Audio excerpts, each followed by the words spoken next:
Global opvarmning har en stor indflydelse på nutidens medier. Vi hører tit om nye klimakonventioner eller konferencer, som tager udgangspunkt i netop global opvarmning. Men hvad er det egentlig? Og hvorfor er det så vigtigt? For at kunne snakke om global opvarmning, skal vi først finde ud af, hvad drivhuseffekten er. Drivhuseffekten er en proces, som findes på jorden. Den har altid været her, og det har vi god grund til at være glade for. Drivhuseffekten sørger for, at al varme på solen ikke forsvinder ud i rummet igen. Hvis drivhuseffekten ikke fandtes, ville jorden i gennemsnit være 33 grader Celsius koldere. Det vil sige, at meget af jorden ville være under frysepunktet stort set hele året. Atmosfæren består af mange forskellige stoffer. Langt det meste er nitrogen med 78%. Der er også en del oxygen med 21%. Og den sidste procent består så af mange forskellige stoffer. Heriblandt er CO2.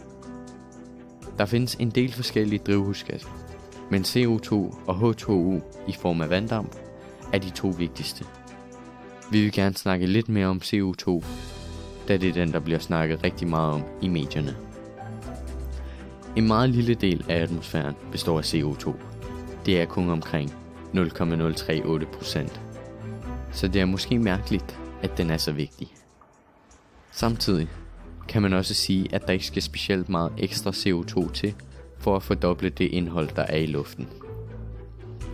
Vi kan også se, at CO2 er den eneste af drivhusgasserne, som stiger med en foruroligende fart. Det er på grund af menneskets øgede udvikling. Det er ting som biler, fabrikker, fly, tog og elektricitet, som er med til at øge den samlede mængde CO2 i luften. Det bunder alt sammen i de fossile brændstoffer, altså kul og olie.